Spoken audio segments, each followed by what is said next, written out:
শখ করে ফ্রাই প্যানে মাছ ভাজতে গিয়ে কী অবস্থা হলো আমার, বাপরে ভয়ঙ্কর অবস্থা। তো যাই হোক, তোমাদের যদি এই দু মাস না 4-5 মাস পর পর যদি তোমাদের অ্যাকাউন্টেও বেশ কিছু টাকা যদি ঢোকে তাহলে কেমন হয়?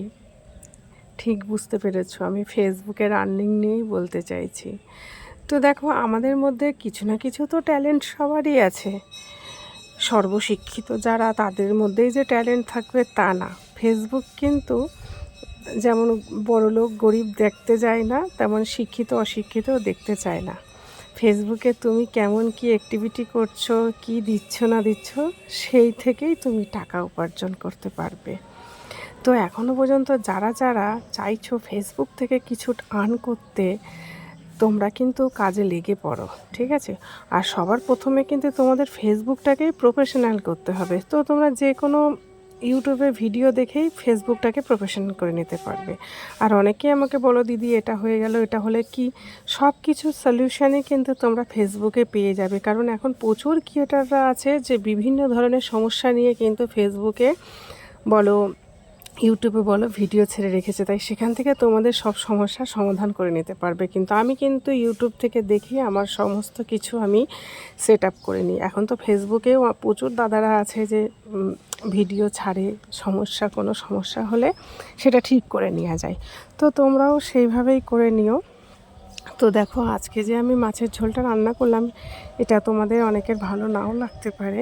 তো আমার ঘরে একটুকু লঙ্কা ছিল না, তাই ভাবলাম কি করব, যাই গাছ থেকে লঙ্কা নিয়ে আসি। আর এই দেখো, ছোট্ট একটা গাছে কি সুন্দর লঙ্কা হয়েছে। টব না, এই জন্য এখানে বসিয়ে রেখেছি, তাতেই লঙ্কা দিয়ে দিয়েছে। তো যাই হোক, আজকে কিন্তু আমার ছাদ বাগানে প্রচুর ফুল ফুটেছে, সেটাও তোমাদেরকে দেখিয়ে দিলাম। আর এই দেখো, লঙ্কা নিয়ে চলে এসেছি। আর মাছ কিন্তু আজকে আমি রান্না করছি ছোটো মাছটা কিন্তু হেভি টেস্ট ছিল। তো এখানে আমি আলু দিয়েছি আর মূলো দিয়েছি। আলু আর মূলো দিয়ে ছোটো মাছের ঝোল কিন্তু সত্যি খুব ভালো লাগে। আর এই মাছটা কি, আমি নামটা জানি না, আজকে আমি প্রথমেই খেলাম। শুধুমাত্র একটু আদা বাটা দিয়েছি, একটু জিরা বাটা দিয়েছি, আর কাঁচা লঙ্কা চিড়ে দিয়েছি। আর এটা তোমরা মাখো মাখো করতে পারো, আমার যেটা একটু ঝোল লাগে তাই এটা ঝোল করেছি, কিন্তু দুর্দান্ত হয়েছিল, খুবই টেস্ট হয়েছিল। তো যাই হোক, আমি কিন্তু এই মাছটা এইভাবেই রান্না করেছি। ভাজা খেতেও খুবই ভালো লাগছিল। তবে আমি আবার দেখো তোমাদেরকে দেখাচ্ছি, মাটির হাঁড়িতে রান্না করেছি।